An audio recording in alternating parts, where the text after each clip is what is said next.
j'espère que tout le monde se porte bien. Aujourd'hui je reviens avec la vidéo mensuelle qui va vous parler un petit peu de bien-être de manière générale. Vous savez, j'essaie d'alimenter cette playlist puisque c'est comme ça que ça s'appelle sur YouTube. Tous les mois je vous propose une vidéo sur l'alimentation, sur les galères que je rencontre, sur le sport, et justement c'est ce qui va nous intéresser aujourd'hui puisque j'avais envie de vous parler de sport, de comment se motiver pour reprendre le sport ou bien pour s'y mettre tout simplement. Je pense que voilà, tout ce truc là autour du sport faisait à mon avis partie intégrante de pas mal de résolutions parmi nous, et je me suis dit que voilà, c'était bien beau de le mettre dans les résolutions de janvier, il fallait aussi enclencher la machine et surtout la faire perdurer tout au long de l'année, et puis pourquoi pas tout au long de sa vie, dans la limite de ce qui est possible évidemment. Le sport c'est magique, on le sait tous sur le papier, hein, ça y a pas de doute, mais maintenant quand ça fait longtemps qu'on s'y est pas mis, quand on n'a jamais commencé, bah, c'est parfois un peu difficile de s'y mettre et de savoir bien se situer, de savoir par quoi commencer. Donc c'est ce que j'avais envie d'évoquer ensemble aujourd'hui. Comme d'habitude je vous parle de mes astuces à moi, des trucs qui ont fonctionné chez moi ou pas d'ailleurs, on verra ça tout à l'heure. Mais n'hésitez surtout pas vous aussi de votre côté à commenter sous cette vidéo. Comme d'habitude j'espère que tout le monde m'écoute, mais lit aussi tout ce qui se passe en commentaire en dessous, c'est toujours très intéressant. L'idée donc c'est de redémarrer une activité physique sans se décourager au bout de la première séance, sans se dire qu'on est trop nul, sans se dire qu'on va jamais y arriver, qu'on est vachement mieux au fond de son canapé. Enfin voilà, en essayant d'éviter au maximum toutes les excuses qu'on connaît toutes. Donc je vais vous proposer des astuces pour essayer d'enclencher la machine. Première astuce, comme d'habitude, je vais vous parler de déclic, parce que pour moi c'est vraiment par là que tout commence. Que ce soit en matière de régime alimentaire ou en matière de sport, il faut trouver le truc qui va marcher chez vous et pourquoi vous avez envie que ça marche justement. Chez moi c'est assez simple, hein, je vous l'ai dit il y a pas si longtemps sur Instagram, c'est vraiment de ressortir des anciennes photos, des photos de cette période de ma vie qui n'est pas si lointaine finalement, où j'étais vraiment au top, en tout cas je me sentais vraiment au top. Cette notion de top étant vachement différente selon les personnes évidemment, mais moi c'est vraiment une période de ma vie où je me sentais vraiment hyper en forme, et du coup de revoir ces photos et de m'en rendre compte, de me dire que je suis pas loin, que c'est il y a pas si longtemps, que je l'ai déjà fait, enfin voilà, tout ça moi ça me motive à fond, et je me dis que peut-être chez vous ça peut marcher aussi. Donc ressortez les photos de vos dossiers, affichez ça partout chez vous. Si vous avez une autre manière de vous motiver et de trouver le déclic en vous, un truc qui va vraiment marcher et pas juste voilà, j'ai trop mangé à Noël, il faut que je fasse attention, voilà, tout ça vous l'avez au fond de vous, donc faut juste le mettre sur papier, l'afficher partout, puis après tout va découler de tout ça, puisque une fois que vous avez cerné vos motivation, évidemment ça va vous aider à trouver le bon chemin pour y parvenir, et c'est vraiment la meilleure manière pour moi d'y arriver. Deuxième astuce, il va évidemment falloir trouver le sport, le bon sport pour vous, le sport qui vous correspond et surtout le sport qui vous fait plaisir. Voilà, c'est hyper différent selon les personnes et je vous assure que c'est possible, parce que évidemment on préférerait tous rester au fond de son canapé, mais même quand on bouge il y a des moyens de prendre du plaisir. Il faut juste parfois se poser les bonnes questions. Est-ce que vous aimeriez faire du sport plutôt toute seule ou plutôt avec d'autres gens? Est-ce que vous avez envie de faire ça chez vous au calme? Est-ce que vous avez envie de faire ça dans une salle de sport? Est-ce que vous, votre truc c'est plutôt la nature? Est-ce que ce qui vous intéresse c'est plutôt du cardio? Est-ce que vous préférez du renforcement musculaire? Toutes ces questions là et toutes les réponses du coup vont vous permettre de cibler un petit peu l'activité physique qui va vous correspondre, et forcément quand vous ferez un truc qui vous fera plaisir et qui vous amènera les résultats dont vous avez envie, bah, vous aurez peut-être envie de continuer quoi. Alors voilà, évidemment faut faire en fonction de vos goûts aussi et pas forcément en fonction de ce qui est à la mode. Je pense à vous dire ça parce que je vous ai parlé récemment du Top Body Challenge et vous étiez très nombreuses à réagir là-dessus, même encore aujourd'hui. C'est sûr que c'est un truc hyper à la mode, un truc dont tout le monde parle, et évidemment que ça peut être hyper efficace. Ce qu'il faut savoir c'est que moi j'ai décidé de faire ce programme là parce que j'avais besoin de renforcement musculaire.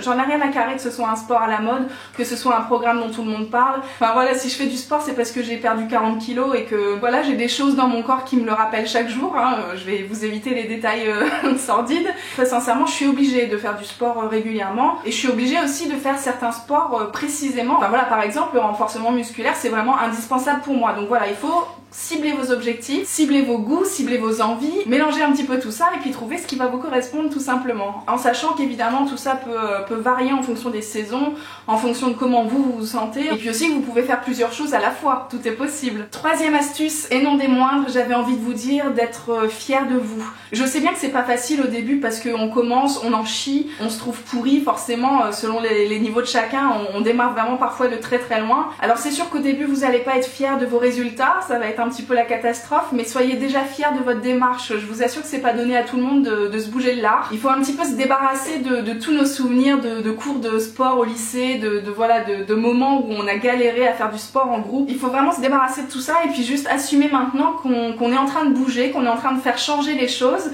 qu'on a envie de changer, qu'on a envie d'évoluer et qu'on va tous vers les mêmes objectifs, à savoir la santé, le bien-être et puis éventuellement avoir un corps de bombasse cet été. Enfin voilà, on va tous vers la même direction. Peu importe d'où on part, soyez vraiment fiers de vous, c'est hyper important. Faut savoir se valoriser aussi, faut savoir se rendre compte des efforts qu'on produit. C'est hyper important pour la motivation, ça me fait penser que n'oubliez pas les réseaux sociaux. Pour certains, ça peut être hyper motivant aussi d'avoir toute cette communauté autour de soi. Ça peut vous aider à garder le cap. Et puis voilà, évidemment, les endorphines vont vous aider après chaque séance à vous sentir vraiment bien dans votre corps et détendu. Mais l'autosatisfaction, c'est hyper important aussi. Soyez fiers de vous, c'est vraiment l'essentiel. Quatrième astuce, n'oubliez pas de démarrer en douceur. On n'oublie pas d'où on vient et on essaie d'écouter son corps et de faire en fonction de ce qu'il vous raconte. Faut être réaliste, faut être raisonnable, faut y aller petit à petit, déjà pour éviter de se blesser. D'ailleurs, c'est aussi important d'aller faire un bisou au médecin avant de vous lancer trop vite dans quelque chose qui n'est pas adapté à votre condition physique. Vous faites un petit bilan rapidement, vous prenez 2-3 conseils et puis comme ça vous démarrez correctement. Et surtout on se décourage pas parce que évidemment dans les premières séances, quand ça fait longtemps qu'on n'a pas fait de sport, quand on n'en a jamais fait, ben je peux vous dire que vous allez ressentir 2-3 trucs. Les courbatures forcément vont venir vous faire un petit coucou et c'est à ce moment-là qu'il faut absolument pas lâcher, c'est à ce moment-là qu'il faut tenir et puis se dire que de toute façon ça va pas durer toute la vie. Enfin, moi je connais personne qui a des courbatures tous les jours de sa vie parce qu'elle fait du sport. Donc au bout d'un moment faut vous dire que ça va se passer et que votre corps va comprendre que vous lui voulez du bien et qu'il va se mettre en route et que tout ça ce sera plus qu'un mauvais souvenir. Le danger c'est vraiment d'en faire trop les premiers jours, de se lancer comme une tarée dans un nouveau programme et puis du coup de se blesser, d'en avoir marre, de se lasser et d'abandonner. Donc c'est pas du tout l'objectif, donc on fait attention, on s'écoute et puis on y va doucement. Cinquième astuce, et comme je vous disais, voilà une astuce qui n'a pas forcément fonctionné pour moi. Je voulais vous proposer d'embarquer une copine, d'embarquer votre amoureux, de faire du sport à plusieurs parce que évidemment chez certains ça peut être hyper encourageant, ça peut être hyper motivant de se sentir voilà soutenu. Autant vous dire que pour moi quand je me suis mise au sport il y a 2 ans maintenant, il fallait me laisser tranquille, il fallait me laisser dans mon coin. J'étais vraiment de toute façon tout le programme que j'ai effectué et tout ce changement dans ma vie que j'ai réalisé à cette période là, ça a été un truc hyper égocentrique. Enfin voilà, j'avais besoin de penser à moi, j'avais besoin de me concentrer sur moi-même. Donc le sport, je m'y suis mise vraiment toute seule dans mon coin aussi parce que je dois bien vous avouer que j'avais un petit peu honte aussi, hein, faites ce que je dis, pas ce que je fais. Par contre aujourd'hui je dois bien vous dire que le fait d'avoir mon amoureux à côté de moi qui est assez sportif aussi, qui aime beaucoup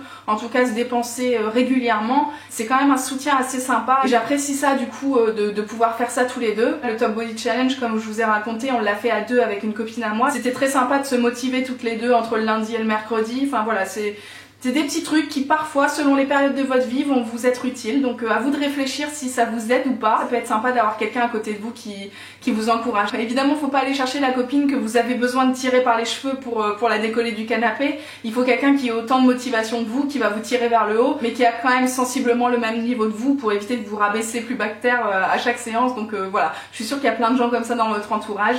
N'hésitez pas à faire appel aux gens si jamais vous en avez besoin, quoi. Les gens sont là aussi pour vous. Autre astuce qui ne fonctionne absolument pas chez moi, mais qui encore une fois, je pense, peut parler à beaucoup d'entre vous, j'ai envie de vous dire, kiffez-vous sur votre tenue. Je pense qu'aujourd'hui, il y a plein de choses, plein de belles choses en matière de vêtements sportifs, en matière d'équipement aussi. Il y a plein de trucs pas trop chers, hyper accessibles. Enfin voilà, il y a vraiment de quoi faire. Donc si c'est quelque chose qui vous parle, d'avoir des tenues colorées, des tenues dans lesquelles vous vous sentez bien, foncez là-dessus, franchement, n'hésitez pas quoi. Toute motivation est bonne à prendre. Moi je dois vous dire que à part investir dans des bonnes baskets et puis des brassières, mon vélo elliptique je le fais en culotte, donc autant vous dire que j'ai pas besoin d'avoir 50 000 à faire. Mais par contre en termes d'équipement, on est quand même pas mal gâté ici. Entre tout ce qui est haltères, tapis, corde à sauter, même les petits brassards et tout pour aller courir. Les applications aussi, ça peut être des choses voilà qui englobent toute votre séance de sport mais qui peuvent vous apporter un petit peu de motivation, on en reparlera tout à l'heure. Très clairement ce que je dois mentionner maintenant c'est le fait d'avoir acheté mon vélo elliptique. C'est peut-être le plus bel investissement de ma vie. Donc voilà, je ne peux que me féliciter moi-même d'avoir dépensé 120 balles à l'époque. Il y a forcément de l'argent à sortir mais je suis sûre que vous trouverez de quoi dépenser cet argent correctement. Septième astuce, j'avais envie de vous dire de trouver le bon moment pour vous pour faire votre séance de sport. Il faut choisir un moment qui va pas bousculer votre emploi du temps, un truc que vous allez pouvoir faire presque naturellement, qui va pouvoir se caler dans votre planning sans que ça soit une contrainte en fait, sans que ça annule d'autres trucs, sans que à chaque fois ce soit la croix et la bannière pour pouvoir caser ce moment-là. Ça peut être tôt le matin, moi j'ai une période où j'adorais faire du sport à 7h du mat avant d'aller bosser, ça peut être entre midi et 2, ça peut être le soir en rentrant, ça peut être plutôt le week-end si vous vous n'avez vraiment pas le temps la semaine. Enfin, chacun peut trouver vraiment un moment adéquat et facile vraiment à caser dans votre emploi du temps. Faut aussi trouver des petits trucs simples que vous allez ajouter par-ci par-là et qui vont peut-être vous permettre de vous dépenser un petit peu, mais sans que vous vous en rendiez compte en fait. Moi je sais que récemment j'ai mis en place le fait d'aller chercher le métro un peu plus loin. Si vous voulez, à côté du boulot j'ai un métro à 3-4 minutes. Et ben maintenant je décide d'aller chercher le métro 5 arrêts plus loin. Alors ça fait pas un énorme détour, hein. Disons qu'à pied j'en ai pour 15 minutes, mais c'est toujours 15 minutes de marche matin, 15 minutes de marche soir. Et du coup je fais ma petite demi-heure de marche et je m'en rends même plus compte, maintenant c'est devenu une habitude en fait. J'ai réussi aussi à m'habituer à prendre l'escalier au métro, à prendre l'escalier à la maison, c'est beaucoup plus simple quand il y a 3 étages plutôt que 12. Des petits trucs maintenant qui sont vraiment devenus des réflexes et que je vois même plus passer, mais qui me permettent tout au long de la journée de me dépenser un petit peu en fait. 8e astuce, je voulais évidemment vous proposer de planifier vos séances de sport. Je sais que ça va pas plaire à tout le monde, mais pour moi je trouve ça indispensable pour plusieurs raisons. Déjà pour encore une fois que ça devienne un réflexe, une habitude, que vous-même dans votre tête vous soyez conditionné à faire votre sport en rentrant le soir. Moi je sais que dès que je rentre à la maison, il faut que je fasse mon vélo elliptique tout de suite. Si je me pose, si je fais autre chose, si je vais voir un tel, c'est mort, je ferai pas mon sport à 21h, donc c'est vraiment tout de suite en rentrant et après on peut envisager d'autres choses. Donc si vous-même vous êtes déjà conditionné, ça va être vachement plus simple. Et si votre entourage aussi est au courant, ça va être aussi beaucoup plus facile parce que vous aurez, si les gens sont bienveillants autour de vous, vous n'aurez pas non plus des agressions toutes les 5 minutes pour vous proposer d'aller boire l'apéro alors que ce soir-là, tout le monde sait que c'est votre cours de je ne sais quoi et que vous n'êtes pas dispo quoi. Donc voilà, essayez de planifier un petit peu pour vous-même et puis pour les gens qui vous entourent, c'est toujours beaucoup plus simple pour garder le rythme et surtout éviter d'enchaîner 3 jours de sport et de plus rien faire pendant 7 jours. Je pense que vos muscles vous remercieront et c'est toujours mieux d'avoir un espèce de rythme régulier plutôt que de pas savoir où on va. 9e astuce, fixez-vous des objectifs. Pour moi c'est hyper important, j'ai appris ça pendant le programme Weight Watchers. On vous habitue à avoir des paliers, des étapes. Au début, c'est des paliers hyper proches, c'est-à-dire que les premiers objectifs sont franchement assez simples. Il faut trouver des choses qui soient réalisables dans un temps pas trop long et surtout sans vous demander trop d'efforts non plus. Comme ça, vous allez vite les atteindre et puis vous serez encore plus fiers de vous. On revient toujours au même principe, mais voilà, c'est hyper important d'avoir des objectifs, de s'en fixer et de les atteindre rapidement. Donc voilà, pas voir trop loin tout de suite, essayez d'y aller petit à petit. Ça va forcément avoir une grande influence sur votre motivation et puis votre envie de continuer. Je reviens du coup sur le truc de l'application sur le téléphone pour surveiller un petit peu vos résultats. Ça aussi c'est un truc hyper important pour garder la motivation sur le long terme. Parce que voilà, forcément vous allez progresser plus ou moins vite selon les sports, mais ça va être assez flagrant si vous avez vraiment un truc, un chrono qui vous le prouve en fait tout simplement, parce qu'on a parfois du mal à être objectif avec tout ça. Physiquement aussi c'est important de se surveiller, de se prendre en photo, de prendre ses mensurations, tout ça ce sont des petites preuves, j'ai envie de dire, qui vont vous permettre de vraiment rester motivé et d'augmenter vos objectifs au fur et à mesure quoi. Et dernière astuce aujourd'hui, j'avais envie de vous dire de penser tout le temps à après. Voilà, il faut toujours être dans le mouvement, toujours essayer d'avancer et du coup pensez à juste après votre séance de sport. À mon avis, si vous avez commencé déjà un petit peu, vous avez vite ressenti ce que j'essaie de vous dire là maintenant. Juste après votre séance de sport, c'est sûr vous êtes claqué, vous êtes morte, vous avez peut-être un petit peu mal partout, mais on est hyper détendu, on est hyper content, on est vachement fier de soi, on sait qu'on va bien dormir, on sait qu'on va manger un truc et qu'on le mérite. C'est toute une sensation de bonheur ultime, une espèce de plénitude qui flotte autour de vous et cette sensation là il faut jamais l'oublier. Quand vous en chiez au début, quand vous avez du mal à vous y mettre, ben voilà, n'oubliez pas que juste après, 30 minutes plus tard, 40 minutes plus tard, vous allez être vachement au top. Et puis pensez aussi à plus tard, genre sur le long terme quoi. N'oubliez jamais pourquoi vous faites ça, c'est hyper important d'avoir toujours ces motivations en tête, de savoir exactement où on va et pourquoi on veut y aller. Ça c'est un truc qui doit vous animer à chaque moment de votre vie, j'ai envie de dire, mais surtout aussi dans ces moments où vous avez envie de lâcher la corde, n'oubliez pas pourquoi vous faites ça et pourquoi c'était aussi important pour vous d'enclencher la machine à ce moment-là. Voilà les enfants, en conclusion je voulais surtout vous dire de ne pas oublier de s'écouter, d'écouter votre corps, de ne pas vous surestimer, d'y aller doucement, de démarrer en douceur, de savoir aussi distinguer la grosse flemmasse de la vraie fatigue. Il y a des moments où vraiment il faut savoir aussi lever le pied. On n'oublie pas non plus évidemment de s'échauffer, de bien s'étirer après pour éviter forcément de se faire mal. Ça serait dommage vraiment de devoir vous arrêter sur votre lancée parce que vous êtes fait mal. Donc voilà, j'espère que cette petite vidéo va vous motiver à fond. En tout cas moi je suis repartie comme en 40. J'espère que vous allez me suivre et qu'on va faire ce bout de chemin ensemble encore une fois. N'hésitez pas à partager toutes vos petites astuces à vous en commentaire comme je vous l'ai dit tout à l'heure. Je vous embrasse très fort, je vous souhaite plein de courage et puis je vous retrouve très bientôt. Ciao. Oh, baby, give me one more chance.